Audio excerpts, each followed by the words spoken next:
Okay, तो हमने DSP के बारे में पढ़ा था। ठीक है, आईपी एड्रेस लीज ड्यूरेशन के बारे में पढ़ा था। लीज ड्यूरेशन क्या होती है? आफ्टर प्रोवाइडिंग, मतलब जो आपका डीएसपी सर्वर प्रोवाइड करता है क्लाइंट को आईपी एड्रेस, उसकी लीज ड्यूरेशन ऑल। देन इसके बाद हम लोगों ने पढ़ा था रिन्यूअल प्रोसेस क्या होती है। ठीक है, रिन्यूअल और बाइंडिंग प्रोसेस। तो जब एक बार आपकी डीएसपी क्लाइंट को आईपी एड्रेस मिल जाता है, तो उसके बाद वो रिन्यूअल की प्रोसेस शुरू करता है। अब फर्स्ट प्रोसेस कब शुरू करेगा? 51 टाइम के बाद। सेकंड कब शुरू करेगा? 87.5% टाइम खत्म होने के बाद। ठीक है, हम लोगों ने डीएसपी ऑथराइजेशन का पढ़ा था। ऑथराइजेशन क्या होता है मैंने आपको बताया था। ठीक है, तो अगर आपका डीएसपी सर्वर ऑथराइज नहीं होगा तो वो आपके डोमेन नेटवर्क में आईपी एड्रेस प्रोवाइड नहीं करेगा। ठीक है, ये ध्यान रखना। इसके बाद पीपा हम लोगों ने पढ़ा था। पीपा क्या होता है? और पीपा क्या होता है? Automatic private IP addressing. इसका कांसेप्ट क्या क्या होता है? ठीक है, ओके। नाउ देखो, अब मैं आपको थोड़ा सा और बताया था, उसके बाद प्रैक्टिकल करेंगे। नाउ इसके बाद इसके अंदर जब आप अपने डीएससीपी को इंस्टॉल कर लेते हो, जैसे मान लो मैं अपने मेंबर सर्वर पे गया, मान लो मेरा मेंबर सर्वर है, मैंने उस पर डीएससीपी को इंस्टॉल कर लिया एग्जांपल लेकर। ठीक है, इंस्टॉल करने के बाद जब उसको आप कॉन्फ़िगरेशन में आते हो, तो उसमें बहुत सारे ऑप्शन आते हैं, हम वो बात करेंगे आज। ठीक है, जैसे पहला ऑप्शन आता है जिसको बोलते हैं डीएससीपी स्कोप्स। DSCP scope. ठीक है, अब जो स्कोप है, क्योंकि अगर मैं डीएससीपी स्कोप की बात कर रहा हूं तो इसका मेनली काम क्या होता है? It is used to provide range. It is used to provide IP address range. IP address range. ठीक है, अगर आपको रेंज प्रोवाइड करनी है आईपी एड्रेस की, मतलब आपको आपको कितने आईपी एड्रेस प्रोवाइड करना है, कहां से लेकर कहां तक आईपी एड्रेस प्रोवाइड करना है, तो हम start range to end range provide कर सकते हैं। ठीक है, स्टार्टिंग आईपी एड्रेस कौन सा होगा और एंड आईपी एड्रेस कौन सा होगा। ठीक है, तो हम वो डिफाइन कर सकते हैं यहाँ पे। ओके, अब स्कोप के अंदर आपका सारा कुछ आता है। जैसे अगर मैं स्कोप, जब मैं स्कोप डिफाइन करूंगा तो इसके अंदर आपको बहुत सारे ऑप्शन आएंगे। जैसे पहला आपका नेम आएगा स्कोप का। ठीक है, नेम एंड डिस्क्रिप्शन आप इसमें डिफाइन कर सकते हो। ठीक है, ये हम प्रैक्टिकली देख लेंगे। नाउ इसके बाद सेकंड आपसे पूछता है आईपी एड्रेस की रेंज, आपने क्या रेंज डिफाइन करनी है। ठीक है, नाउ उसके बाद सबनेट मास्क के बारे में पूछेगा कि सबनेट मास्क कौन सा यूज कर रहे हो आप अपने नेटवर्क में, तो वो आपको वहाँ पे डिफाइन करना होगा। ठीक है, एंड देन उसके बाद आपके पास पूछेगा एक्सक्लूजन। नाउ एक्सक्लूजन क्या होता है आपके पास? एक्सक्लूजन होता है एक्सक्लूड। जैसे मान लो आप चाहते हो, जैसे मान लो आपने रेंज प्रोवाइड कर दी, आपने रेंज प्रोवाइड करी, मान लो 150 से लेके, मान लो आप यहाँ पे रेंज प्रोवाइड कर दी, मान लो मैंने यहाँ पे रेंज प्रोवाइड करी, वो करी मैंने 150.1.1.1 से लेके 150.1.1.150 तक कर ली मान लो। ठीक है, अब मैं चाहता हूँ कि भाई मुझे जो एक्सक्लूड करना है, मैं चाहता हूँ कि भाई 150.1.1.100 से लेके 150.1.1.120 तक ये आईपी एड्रेसेस आपका डीएचसीपी सर्वर प्रोवाइड ना करे। इस रेंज में से जो मैं रेंज यहाँ पे डिफाइन करी है, इस रेंज में से ये आईपी एड्रेसेस मुझे क्या करने हैं? एक्सक्लूड करने हैं। मतलब ये आईपी एड्रेस मुझे प्रोवाइड नहीं करने हैं। ठीक है, इस तरीके से। तो या आप 80 से मान लो, जैसे मान लो मैंने इस तरीके से कुछ भी आईपी एड्रेस डिफाइन करे, मतलब 80 से लेकर 150 120 तक, मतलब ये 40 आईपी एड्रेस मेरे ऐसे हैं जो मुझे प्रोवाइड नहीं करने हैं किसी भी नेटवर्क में। यहाँ पे नेटवर्क मुझे प्रोवाइड नहीं करने हैं मान के चलो। ठीक है, तो उस केस में हम क्या करते हैं? एक्सक्लूजन का यूज करते हैं, उसको बोलते हैं एक्सक्लूड। Exclude IP addresses. ठीक है, तो एक्सक्लूड मतलब क्या हो गया कि आप एक पर्टिकुलर रेंज में से सर्टेन आईपी एड्रेसेस को एक्सक्लूड कर रहे हो, मतलब स्टॉप कर रहे हो, आप उसको प्रोवाइड नहीं करना चाहते नेटवर्क में। ठीक है, इसका होता है आपका लीज ड्यूरेशन। एक आपका डिले का ऑप्शन भी आता है। ठीक है, अब डिले का मेनली काम क्या होता है? तो ये होता है कि भाई आपको जब डीएचसीपी सर्वर ऑफर देता है आपके क्लाइंट को, तो उसमें कितना डिले होना चाहिए? तो डिले आपका 0 सेकेंड्स होना चाहिए, मतलब डिले नहीं होना चाहिए, यहाँ पे 0 होता है बाय डिफॉल्ट। ठीक है, और जब आपका जैसे ही आपका आपका डीएचसीपी सर्वर डिस्कवर करता है, मतलब आपका जैसे ही क्लाइंट आपका डीएचसीपी डिस्कवर करे, इमीडिएटली वो उसको ऑफर कर दे। उसमें कोई डिले नहीं होना चाहिए, तो यहाँ पे हम डिले भी डिफाइन कर सकते हैं। अगर होना चाहिए तो कितना होना चाहिए वो डिफाइन कर सकते हैं। ठीक है, उसके बाद लीज ड्यूरेशन आता है आपके पास यहाँ पे। Lease duration. ठीक है, वही आपने कितने टाइम के लिए अपना आईपी एड्रेस प्रोवाइड करना है। ठीक है, अब इसके बाद एक आता है आपके पास ऑप्शंस। DHCP options. अब ऑप्शंस में क्या होता है? ऑप्शंस में क्या होता है? ऑप्शंस में से मान के चलो आपको राउटर का आईपी एड्रेस प्रोवाइड करना है अपने अपने क्लाइंट्स को। ठीक है, इस रेंज के साथ मेरे को राउटर का एड्रेस भी ऐड करना है। ठीक है, तो मैं यहाँ पे राउटर का एड्रेस भी ऐड कर सकता हूँ। ठीक है, अलग से। तो यहाँ पे क्या क्या आएगा, जैसे आपका राउटर का हो गया, राउटर राउटर आप राउटर का आईपी एड्रेस कॉन्फ़िगर कर सकते हो। ठीक है, और इसके अंदर आपके पास और क्या आता है, डीएनएस। ठीक है, मान लो आपके पास मल्टीपल डीएनएस सर्वर्स है। ठीक है, तो एक तो आपका ऑटोमेटिकली चला जाएगा जो पेरेंट डीएनएस सर्वर होगा। मान लो आपके पास और मल्टीपल डीएनएस सर्वर्स हैं, तो आप यहाँ पे अपने डीएनएस सर्वर्स के आईपी एड्रेसेस ऐड कर सकते हो। ठीक है, एक होता है आपके पास डीएनएस सफिक्स। ठीक है, तो अगर आपको डीएनएस सफिक्स ऐड करना है, ठीक है, तो भी आप ऐड कर सकते हो। तो कहने का मतलब ये है कि ये चीजें आप इसमें ऑप्शंस में ऐड कर सकते हो। मतलब अगर आपको एक्स्ट्रा कुछ आईपी एड्रेसेस प्रोवाइड करने हैं, ठीक है, तो आप यहाँ पे डिफाइन कर सकते हो। नाउ लास्ट होता है आपके पास एक्टिवेशन। एक्टिवेट होता है, एक्टिवेशन कुछ भी कह लो। ठीक है, तो ये होता है आपका बाय डिफॉल्ट। क्या होता है, आपका जब स्कोप बनाते हो आप, तो बाय डिफॉल्ट वो एक्टिवेट नहीं होता। तो आपसे पूछेगा कि भाई जब आप क्रिएट कर लोगे स्कोप को, तो लास्ट में आपसे पूछेगा कि भाई आपको स्कोप को एक्टिवेट करना है कि नहीं करना।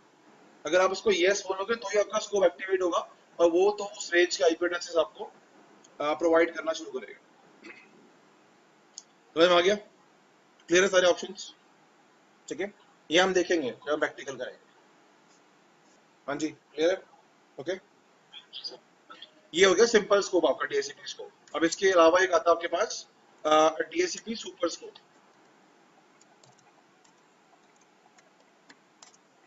ठीक है, अब सुपर स्कोप में क्या होता है, अगर मैं सुपर स्कोप की बात करूँ, सुपर स्कोप क्या होता है, अगर मान लो आपके पास मल्टीपल स्कोप्स बने हुए हैं। ठीक है, हमारा डीएससीपी सर्वर, मान लो मेरा एक ही डीएससीपी सर्वर है जो मल्टीपल सबनेट से कनेक्टेड है। ठीक है, तो मान लो आपका एक स्कोप वो बना हुआ है, मान लो ये आपका 150 की रेंज का है, मान लो वो 200 की रेंज का एक स्कोप हो रहा है मेरे पास। अब मुझे इन दोनों स्कोप्स को मैनेज करना है इकट्ठा, तो हम क्या करते हैं, डीएससीपी सुपर स्कोप का यूज कर लेते हैं। ठीक है, तो सिंपल आप लिख सकते हो कि it is used to merge multiple scopes, multiple scope in one scope। ठीक है, तो अगर मेरे पास मल्टीपल स्कोप्स हैं और मुझे मैनेज करना है एक ही स्कोप के थ्रू, तो हम सुपर स्कोप का यूज करते हैं। ठीक है, एक होता है हमारे पास मल्टीकास्ट स्कोप।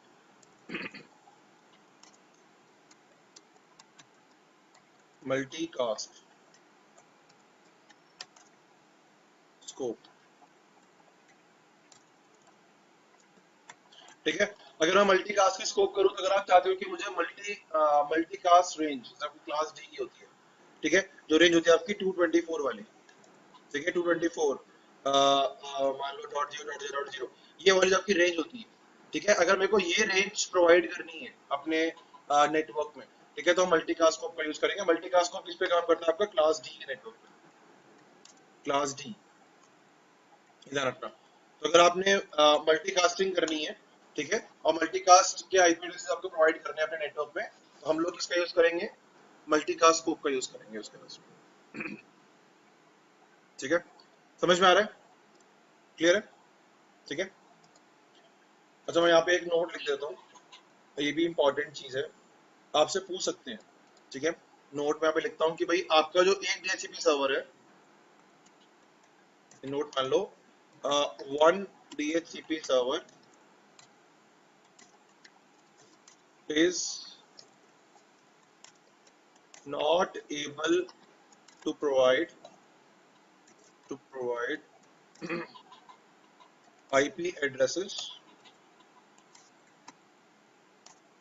इन डिफरेंट सबनेट्स।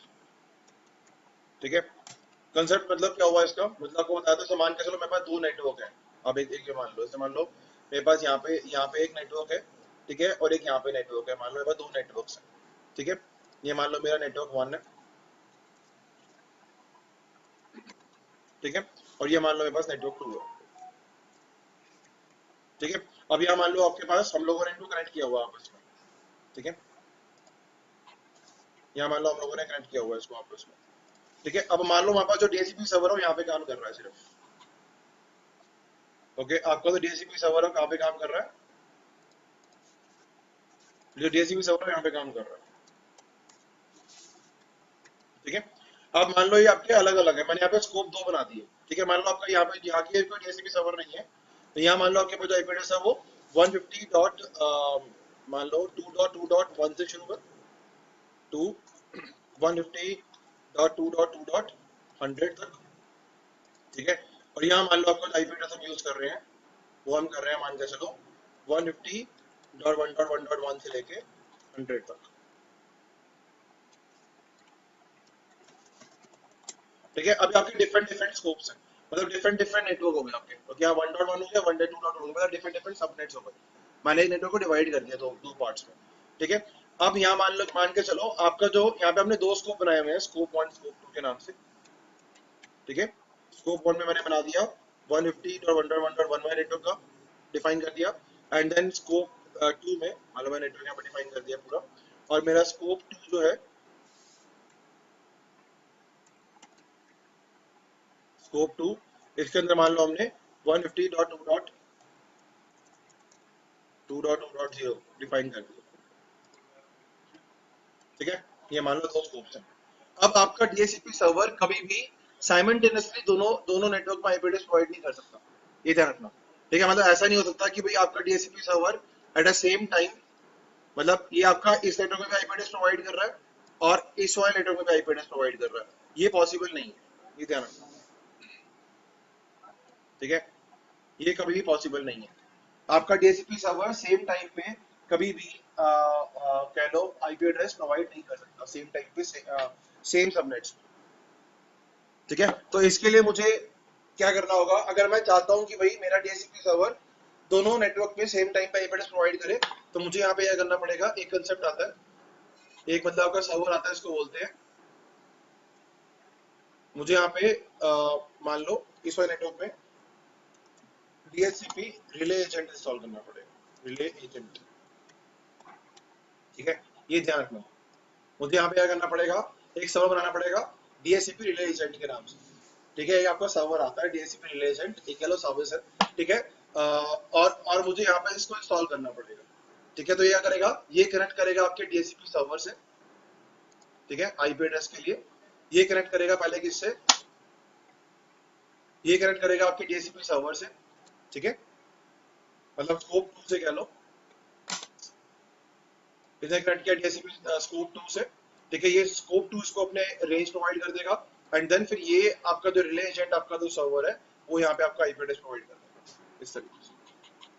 तो हमेशा ध्यान रखना कि आपका एक डीएचसीपी सर्वर मल्टीपल सबनेट्स में या मल्टीपल लैन नेटवर्क्स में एक बार में मल्टीपल लैन नेटवर्क्स में आईपी एड्रेस प्रोवाइड नहीं कर सकता, ठीक है। एक बार वो एक ही नेटवर्क में करेगा आईपी एड्रेस प्रोवाइड, या 1 में करेगा या 2 में करेगा, ठीक है।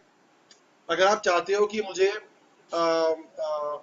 एक ही मेरा डीएचसीपी सर्वर है वो मल्टीपल लैन नेटवर्क्स में आईपी एड्रेस प्रोवाइड कर सके, तो मुझे सेकंड साइड में क्या करना पड़ेगा, डीएचसीपी रिले एजेंट इंस्टॉल करना पड़ेगा, मुझे इंस्टॉल करना पड़ेगा।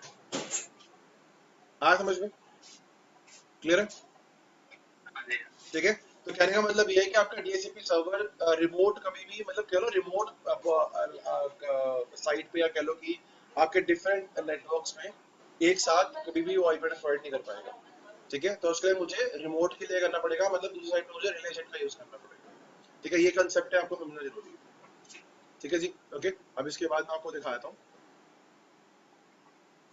कि हम कैसे कर सकते हैं। देखो मैं प्रैक्टिकल आपको दिखाया तो, यहाँ देखो मैंने यहाँ पे दो सर्वर्स इंस्टॉल कर लिए हैं, ये मेरा पीडीसी है, ठीक है।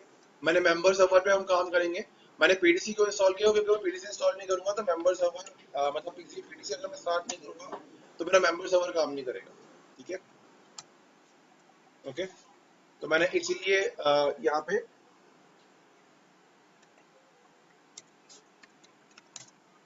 मैंने इसलिए यहाँ पे आपका मेंबर सर्वर इंस्टॉल किया, ठीक है। हमेशा ध्यान रखना कि हम कभी डोमेन कंट्रोलर्स में सारी सर्विस इंस्टॉल नहीं करते, हमेशा हमारे पास मेंबर सर्वर होते हैं।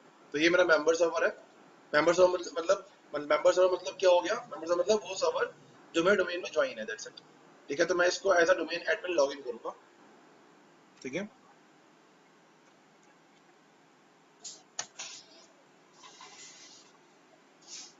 देखो मैंने as a domain domain admin login किया इसको, ओके।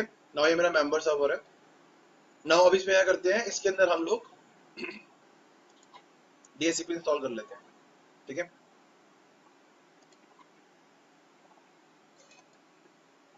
ठीक है। डीएचसीपी इंस्टॉल करते हैं इसके अंदर। तो स्टार्ट पे आते हैं, वही मैनेजर पे जाएंगे, सर्वर मैनेजर पे, और यहाँ से हम डीएससीपी इंस्टॉल कर लेते हैं। ठीक है, तो आपको पता है सारी हम रोल्स कैसे इंस्टॉल करते हैं, तो वही सेम कंडीशन, यहाँ पे ऐड रोल्स के फीचर्स में जाओगे, यहाँ पे नेक्स्ट करेंगे, role based feature based installation, next करेंगे यहाँ पे सिंपल नेक्स्ट, ये हमारा मेंबर सर्वर है, यहाँ पे हम डीएससीपी को क्लिक कर लेते हैं, डीआरएस हमने पहले इंस्टॉल किया था, डीएससीपी सर्वर इंस्टॉल कर रहे हैं यहाँ पे। ठीक है, रोल से मिलेगा आपको। ठीक है, फीचर ऐड कर दिया, नेक्स्ट किया हम लोगों ने, नेक्स्ट सिंपल, यहाँ पे हम रीस्टार्ट ऑटोमेटिक कर लेते हैं इनेबल, और इंस्टॉल कर लेते हैं, तो ये आपका डीएससीपी सर्वर इंस्टॉल कर रहा है। ठीक है,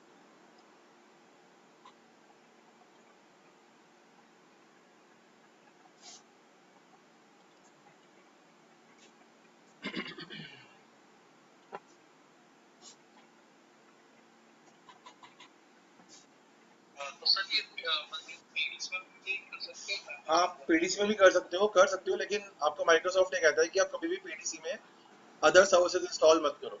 उसके पीछे रीजन है, मान लो अगर आपका पीडीसी डाउन हो गया तो आपका डीएससीपी भी डाउन हो जाएगा और बाकी जो भी सर्विस इंस्टॉल करिए वो भी डाउन हो जाएगी। ठीक है, तो इसलिए माइक्रोसॉफ्ट ये कहता है कि पीडीसी में कभी या कोई भी डोमेन कंट्रोलर में, इट्स नॉट अबाउट पीडीसी, कोई भी डोमेन कंट्रोलर में हम लोग कोई अलग सर्विसेज इंस्टॉल नहीं करते, हमेशा मेंबर सर्वर्स क्रिएट करते हैं एंड देन उसी के अंदर ही हम सर्विसेज को इंस्टॉल करते हैं।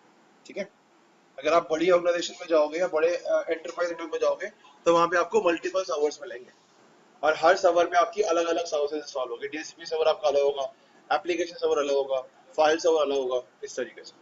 ओके, अब देखो मैं अभी डोमेन में काम कर रहा हूँ, तो ये देखो मेरे को ऑथराइजेशन का पूछ रहा है, ये मेरा ऑथराइजेशन का ऑप्शन है, कंप्लीट डीएसपी कॉन्फ़िगरेशन, ये ऑथराइजेशन के लिए पूछेगा मुझसे।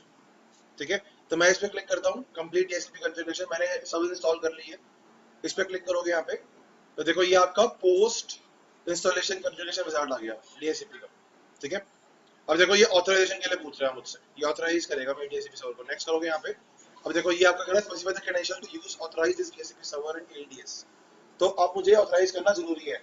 अगर मैं यहाँ पे स्किप करता हूँ ऑथराइजेशन, तो मैं इस डीएसपी सर्वर या मेरा डीएसपी सर्वर है या मेरे डोमेन पे आईपी एड्रेस प्रोवाइड नहीं कर पाएगा। ठीक है, तो मैं यहाँ पे एडमिन एडमिन वाले जो आपका यूजर है उसी के राइट्स दूंगा, जिसके पास फुल कंट्रोल हो इस डीएसपी सर्वर को मैनेज करने के लिए, हम ऑथराइजेशन कर रहे हैं। सिंपल इसको कमेंट करोगे, देखो इसने कुछ सिक्योरिटी ग्रुप बना दिया डीएसपी से रिलेटेड, और यहाँ पे ऑथराइज भी कर दिया ऐसे डीएसपी सर्वर। ठीक है, आपके दो ग्रुप बन जाएंगे। ठीक है, डीएसपी एडमिन के नाम से ग्रुप बन जाएगा। ठीक है, इसको क्लोज करो। अब देखो इसमें हुआ क्या, पहले इसको क्लोज करता हूँ, एक बार चेक करते हैं, एडमिन टूल्स पे आओ, यहाँ पे अच्छा यूजर इंटरफेस नहीं है हमारे पास, अब वहाँ पे आओ सर्वर अपने डोमेन कंट्रोलर पे, यहाँ पे यूजर कंप्यूटर्स पे जाओ, तो देखो इसने क्या बनाया आईडी के अंदर, इसने आईडी के अंदर दो ग्रुप बना लिए सिक्योरिटी ग्रुप्स डीएससीपी के नाम से। देखो आपको दिखाता हूँ, यहाँ पे यूजर्स में आओ, यहाँ पे आपके पास कोई रिफ्रेश करते हैं इसको, यहाँ पे बिल्ट इन में जाके देखते हैं, क्योंकि अभी अपडेट नहीं हुआ ये आपका अभी एक बार को मेरे को रीस्टार्ट करना पड़ेगा, आपको यहाँ पे दिखा देगा। ठीक है, यहाँ पे आपके पास क्या है, कुछ ग्रुप्स बन जाते हैं ऑटोमेटिकली, यूजर्स में जाके कह लो कहीं भी जाके, इसमें ग्रुप्स बन जाएंगे आपके पास यहाँ पे। ठीक है, डीएससीपी के नाम से, तो ये अभी रिफ्रेश नहीं हुआ, मतलब थोड़ा अपडेट लेगा, टाइम लेगा, और तो हो जाएगा। ठीक है, बन जाएगा। तो यहाँ पे आपके पास क्या बन जाएंगे, डीएससीपी के दो ग्रुप्स बन जाएंगे। वो ग्रुप्स क्या करते हैं, डेलीगेशन कंट्रोल प्रोवाइड करते हैं। डेलीगेशन मतलब क्या कि मतलब जैसे मान लो अगर आप जैसे हमारे पास डीएनएस एडमिन होते हैं, वैसे हमारे पास डीएससीपी एडमिन भी होते हैं। अगर मान लो कि मैं कोई यूजर चाहता हूँ कि भाई मेरा यूजर डीएससीपी को मैनेज कर सके, तो हम डीएससीपी एडमिन ग्रुप्स में उसको ऐड कर सकते हैं। ठीक है, तो वो उसके लिए होता है। तो यहाँ पे आपको डीएनएस एडमिन दिखा रहा है, यहाँ पे आपको डीएससीपी एडमिन दिखा देगा थोड़ी देर में, ये रिफ्रेश होगा चाहे तभी दिखाएगा, और टाइम लगाता है रिफ्रेश होने में। ठीक है, तो यहाँ पे आपको दिखना शुरू हो जाएगा थोड़ी देर। ठीक है, अगर यहाँ पे नहीं दिखेगा तो हम यहाँ पे एडी की सर्विस यहाँ पे इंस्टॉल कर लो, यहाँ पे आपको एडी के सारी चीजें दिखनी शुरू हो जाएंगी। ठीक है, क्योंकि ये डोमेन का पार्ट ही है ना। इसके बाद यहाँ पे आ जाओ, इसको इसको अभी क्लोज करते हैं। अब यहाँ पे आप एडमिन टूल्स में आओ, यहाँ पे देखो आपको डीएससीपी इंस्टॉल करके दिखा दिया इसने, डीएससीपी इंस्टॉल हो गया आपका, ये कंसोल आपका डीएससीपी। ठीक है, अब देखो यहाँ पे आपको दो चीजें दिखाएगा, एक दिखाएगा आपका आईपी वर्जन 4 IPv6, एक बार मैग्नीफायर ऑन कर देता हूं। देखो अब यहाँ पे ये क्या, मैं अभी अभी मैं डीएससीपी वाले सर्वर पे हूँ जहाँ मैंने डीएससीपी सर्वर इंस्टॉल किया। यहाँ देखो दो चीजें दिखा रहा है, IP version 4 and IP version 6। ठीक है, अब आप जो भी आईपी यूज कर रहे हो उसके बेसिस पे आप डीएचसीपी सर्वर को कंपेयर कर सकते हैं। ठीक है, मान लो मैं आईपी वर्जन 4 का यूज कर रहा हूँ। ठीक है, तो मैं आईपी वर्जन 4 पे जाता हूँ, अभी मैं आईपी वर्जन 4 यूज कर रहा हूँ। ठीक है, 4 पे राइट क्लिक करूंगा और यहाँ मुझे देखो स्कोप का ऑप्शन आ जाएगा। देखो आपको न्यू स्कोप का ऑप्शन आ रहा है, आपको मल्टीकास्ट स्कोप का ऑप्शन आ रहा है। यहाँ पे मल्टीकास्ट स्कोप भी कर सकते हो, यहाँ बना सकते हो। ठीक है, तो हम पहले न्यू स्कोप बनाएंगे। देखो ये आपका आ गया न्यू स्कोप का एक विजार्ड आ गया खुल के। ठीक है, ये आपका है न्यू स्कोप विजार्ड। ठीक है, इसको नेक्स्ट करोगे यहाँ पे, अभी आपसे वही स्कोप का नाम मांग रहा है। मान लो मैंने यहाँ पे स्कोप का नाम दे दिया स्कोप 1। ठीक है, आप कुछ भी नाम दे सकते हो। डिस्क्रिप्शन देने का मुझे कोई कंपल्सरी नहीं है, ऑप्शनल है। नेक्स्ट करेंगे यहाँ पे, अब यहाँ पे start IP address and IP address. तो स्टार्ट आईपी एड्रेस मैं डाल लो, मैं अभी हमारा जो रेंज चल रहा है वो पता चल रहा है, एक बार चेक कर लेते हैं। मिनट, हमारी जो रेंज चल रही है वो, इसको करेंगे आईपी कॉन्फ़िग। ओके, 150 की रेंज चल रही है हमारे पास। ठीक है, तो मैं यहाँ पे डिफाइन करता हूँ, मान लो 150.1.1.50 से शुरू करते हैं। ठीक है, और एंड करते हैं इसका 150.1.1.150 तक। तो मैंने कितने आईपी एड्रेस प्रोवाइड किए, मैंने 100 अप्रॉक्स आईपी एड्रेस प्रोवाइड कर दिए मुझे करने हैं, मान लो। ठीक है, स्टार्ट आईपी एड्रेस और एंड आईपी एड्रेस। ठीक है, नाउ नेक्स्ट करेंगे। अब देखो इसने ऑटोमेटिकली क्लास बी का ले लिया। ठीक है, अब ये क्लास बी का आता है, आपके क्लास बी का नेटवर्क है, उसने अपने क्लास बी का बाय डिफॉल्ट मास्क ले लिया। अगर आपने सबनेटिंग करी हुई है तो आप मास्क को डिफाइन कर सकते हैं। ठीक है, अब यहाँ पे देखो ये आपका एक्सक्लूजन पूछ रहा है आपसे। अब मान लो मैंने एक्सक्लूड कर दिए 150.1.1.50 से लेके 150.1.1.80 तक। ठीक है, मेरी रेंज क्या थी, मेरी रेंज थी 50 से लेके 150 तक। मैं इसमें एक्सक्लूड कितने कर रहा हूँ, 50 से लेके 80 तक। मतलब जो मेरा आईपी एड्रेस स्टार्ट होना शुरू होगा वो 81 से होगा, जो प्रोवाइड होना शुरू होगा। ठीक है, इसको मैं ऐड करके मैंने इसको एक्सक्लूड कर दिया, मतलब मेरे को इतने आईपी एड्रेस ब्लॉक करने हैं। ठीक है, अब देखो ये लीज ड्यूरेशन बोल रहा है, बाय डिफॉल्ट 8 डेज है। अब इसको आवर्स में डिफाइन कर सकते हो, मिनट्स भी डिफाइन कर सकते हो। ठीक है, तो बाय डिफॉल्ट हम 8 डेज का देते हैं। नेक्स्ट करते हैं इसको। अभी ऑप्शंस कह रहा है, अगर आप ये क्लियर करने हैं तो ऑप्शन में वही, अगर आपके पास कोई राउटर का एड्रेस है या आपके पास कोई अल्टरनेट डीएनएस सर्वर्स है, ठीक है, तो इसको यस करो फिलहाल। और यहाँ पे देखो आपको राउटर का एड्रेस पूछ रहा है, अब मेरे पास कोई राउटर नहीं है। अगर मेरे पास कोई राउटर होता तो उसका डिफॉल्ट गिट अगर कोई देना होता मैं यहाँ पे डिफाइन करता, फिलहाल नहीं है, इसको स्किप कर दो। अब देखो डीएनएस से ऑटोमेटिकली ले लिया, पेरेंट डोमेन abc.local और डीएनएस का आईपी एड्रेस से ऑटोमेटिकली ले लिया। ठीक है, तो डीएनएस का आईपी एड्रेस भी इसको मिलेगा। नेक्स्ट करेंगे यहाँ पे, विंस हम यूज नहीं कर रहे हैं अभी। नेक्स्ट करेंगे, अब ये बोल रहा है एक्टिवेट स्कोप करना है मुझे, आप बोलोगे yes I want to activate scope now, अभी करना है मुझे। नेक्स्ट करेंगे, उसको फिनिश कर देंगे। तो देखो ये आपका एक स्कोप बन गया। देखो अब एड्रेस पूल में जाओ तो आपको यहाँ पे दिखा रहा है 50 से लेके 150 तक अपने आईपी एड्रेस दिए, ये आपकी रेंज है। और आपने ब्लॉक कितना किया, 50 से लेके 80 तक आपने ब्लॉक किया हुआ। ठीक है, ये आपका दिखा रहा है लीजेस, जो इसने जो ये आईपी एड्रेस प्रोवाइड करेगा कंप्यूटर्स को, उनके यहाँ पे इंफॉर्मेशन मिल जाएगी। जिस भी क्लाइंट को या जिस भी कंप्यूटर को आईपी एड्रेस प्रोवाइड करेगा उसका नाम यहाँ पे आ जाएगा और कौन सा आईपी एड्रेस प्रोवाइड किया वो यहाँ पे आ जाएगा। ठीक है, एक बार चेक करते हैं। देखो हमारा स्टार्ट हो गया डीसीपी सर्वर, हम क्लाइंट पे आते हैं अपने और इसको स्टार्ट करते हैं।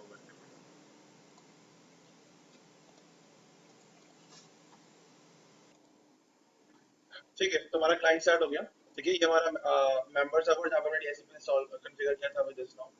अभी हमारा क्लाइंट है। ठीक है, तो क्लाइंट में करोगे आप सिंपल, यहाँ पे इसको ऑटोमेटिक करते हैं आईपी एड्रेस। तो हम रन पे जाते हैं, अपने लैन सेटिंग्स ओपन करते हैं। ठीक है, यहाँ पे हमने इसको अभी मैनुअली डाला हुआ था आईपी एड्रेस स्टैटिकली, मतलब। ठीक है, अब इसके आईपी वर्जन 4 पे जाओ, यहाँ पे हम इसको ऑटोमेटिक कर लेते हैं, obtain IP address automatically, obtain DNS server address also automatically. ठीक है, ओके करते हैं इसको और ओके करते हैं। ठीक है, अभी देखो आईपी एड्रेस कहाँ से लेता है, लेट्स सी। देखो इसने आईपी एड्रेस ले लिया।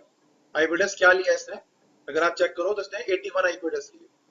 ठीक है, अब देखो यहाँ पे दिखा रहा है कहाँ से लिया इसने आईपी एड्रेस, डीएचसीपी सर्वर का आईपी एड्रेस क्या है 20 और डीएनएस में क्या लिया इसने 1। अगर आप मैं अपने डीएचसीपी सर्वर पे आता हूँ और यहाँ पे मैं इसको एक बार जरा रिफ्रेश करूँ, देखो यहाँ पे को दिखा दिया इसने कि भाई ये आईपी एड्रेस इस क्लाइंट को दिया गया और इसकी जो लीज ड्यूरेशन है वो इतनी है। मतलब कब खत्म हो जाएगी इसकी लीज ड्यूरेशन, 9 तारीख को, मतलब 12 तारीख को, सॉरी आज 3 है 4 है, तो 8 दिन के लिए मिल गया। ठीक है, तो आपको 8 डेज के लिए मिल गया। आप देख सकते हो आप आज 4 है, तो ये 12 को खत्म हो जाएगी इसकी लीज ड्यूरेशन। ठीक है, इस तरीके से आप इसको जाके चेक भी कर, इसको आप इसको ओपन करके यहाँ पे दिखा रहा आपको, देखो सारी चीजें, नाम क्या आपके क्लाइंट का, ठीक है, लीज ड्यूरेशन, और आपका ये आईडी क्या है आपकी क्लाइंट की, मैक एड्रेस है क्लाइंट का, ठीक है, फुल एक्सेस है इसको नेटवर्क पे इस तरीके से।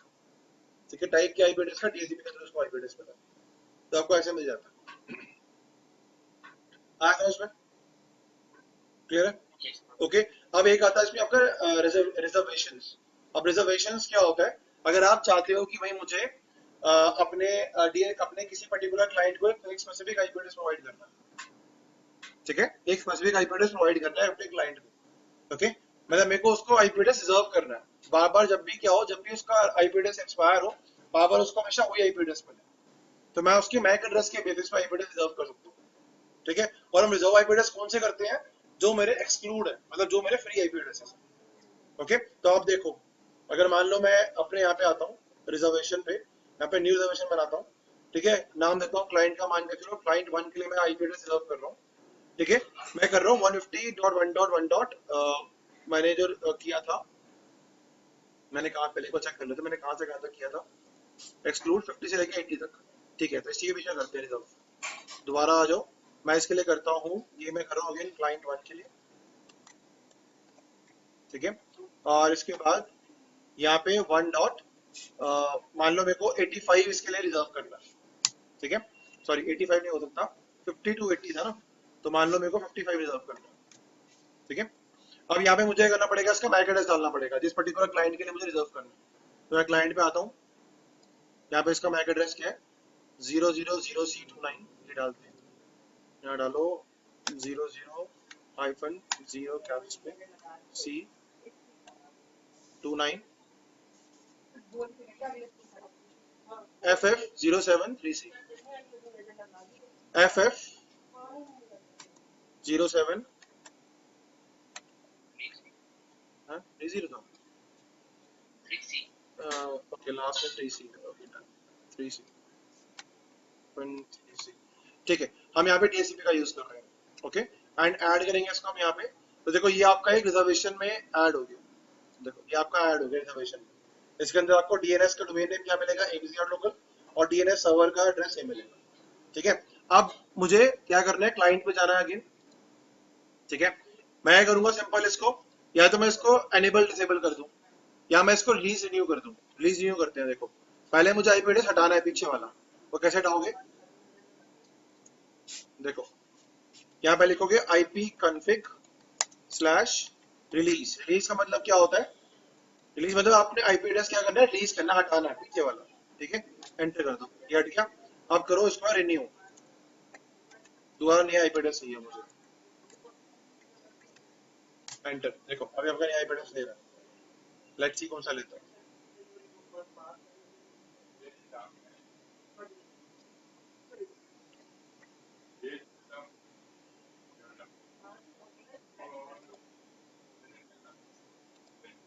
देखो आईपी एड्रेस कौन सा मिल गया इसको, 55 मिल गया, जो मैंने रिजर्व किया था, मिल गया 55, तो मैंने रिजर्व किया था, राइट। अगर आप चेक करो यहाँ पे जाके देखो हमारे डीएससीपी सर्वर में, अगर मैं लीजेस पे जाऊँ और इसको एक बार रिफ्रेश कर लूँ, और देखो पहले इसको 81 मिली थी, वो हट गई, और 55 मिल गई है इसको, और देखो कह रहा है रिजर्वेशन एक्टिव है आपका इसमें, आपने इसको रिजर्व किया हुआ है आईपी एड्रेस को, ठीक है, इस तरीके से हम रिजर्व कर सकते हैं आईपी एड्रेस, ठीक है। अब एक आता है आपका स्कोप ऑप्शंस, और जैसे मान लो अभी मेरे पास मान लो मल्टीपल डीएनएस सर्वर्स हैं, या मान लो मेरे पास राउटर भी आ गया, एग्जांपल ले लो, ठीक है, तो मैं क्या करता हूँ, यहाँ पे राइट क्लिक करता हूँ, कॉन्फ़िगर ऑप्शंस पे जाऊंगा, और यहाँ पे देखो मैं ऑप्शन कॉन्फ़िगर कर सकता हूँ जो मुझे करने हैं, देखो अगर मेरे को राउटर का एड्रेस डालना है, तो राउटर का एड्रेस में इसको चेक करता हूँ, यहाँ पे डाल लो आपका राउटर का एड्रेस, मान लो मेरा राउटर का एड्रेस भी आ गया, मैंने राउटर लगा लिया अपने नेटवर्क में, तो मान लो 150.1.1. इसका 200 है, तो मैंने डाल दिया, ऐड कर दिया राउटर का एड्रेस। मान लो मेरे पास एक डीएनएस सर्वर और आ गया, उसका एड्रेस डाल लेते हैं, मान लो यहाँ पे डाल लिया मैंने 150.1.1. मान लो 30 आ गया, एक डीएनएस सर्वर और है मेरे पास, इसको मैंने ऐड कर लिया यहाँ पे, ये चेक करेगा, हालांकि वो नहीं है अभी, रिजॉल्व नहीं कर पाएगा ये, बट फिर भी स्टिल आप यहाँ पे इसको ऐसे ऐड कर सकते हो, करने का मतलब ये है इन शॉर्ट, ठीक है, सर्वर का नाम और उसका आईपी एड्रेस। अगर हमारे पास मल्टीपल डीएनएस सर्वर्स हैं तो अब देखो ये कह रहा है कि आपके पास नहीं है, do you want to still add, बोलूंगा यस ऐड कर दो एक बार। तो देखो ये 30 और एक 111 मेरे पास दो डीएनएस सर्वर्स आ गए मेरे पास मान लो, ठीक है। अब मैंने इसको अप्लाई कर दिया, एंड ओके कर दिया, तो देखो ये दोनों आपके ऐड हो गए। राउटर आपका हो गया 200, डीएनएस हो गया आपका 1/30। अब अगर मान लो मैं रिजर्वेशन हटाता हूँ, एग्जांपल ले लो, एक बार इसको डिलीट करते हैं रिजर्वेशन को, देखो इसके अंदर भी ऐड होगा, रिजर्वेशन के अंदर भी ऐड ऑटोमेटिकली, देख रहे हो गया ऐड, ठीक है। अब अगर मैं चेक करूँ क्लाइंट पे जाके, अगर तो वहां पे जाके हम चेक करते हैं, इसको एक बार रिलीज करते हैं दोबारा से और रिन्यू करते हैं, तो अब मुझे वो दो डीएनएस सर्वर्स का आईपी एड्रेस ही मिलेंगे और राउटर का आईपी एड्रेस ही मिलेगा। आप चेक करो, देखो एक बार रिलीज रिन्यू करके देखो, मिल गया डिफॉल्ट गेटवे 200 दिखा रहा है, ठीक है। अब एक बार आप दोबारा चेक करोगे, यहाँ पे लिखो IP config slash all, enter करोगे तो यहाँ पे देखो आपके पास आपको डीएनएस के दो एड्रेस मिल रहे हैं जो मैंने डिफाइन किए थे, मिल रहे हैं, ठीक है। अगर आप ऊपर जाते हो तो देखो ये आपका डिफॉल्ट गेटवे, ये आपका डीएचसीपी का एड्रेस, ये आपके दो डीएनएस के एड्रेस, आपको सब कुछ दिखा रहा है यहाँ पे, और ये आपका प्रेफर्ड एड्रेस है जो आपने लिया है अभी, और ये आपका ऑब्टेन है, 4 सितंबर को आपने ऑब्टेन किया है और 12 सितंबर को इतने बजे आए क्या हो जाएगा, एक्सपायर हो जाएगा। आ समझ में, क्लियर है, ठीक है। तो ये कंसेप्ट है आपके पास डीएचसीपी के, जो आपके बेसिक कंसेप्ट होते हैं, ठीक है। क्लियर हो गया यहाँ तक।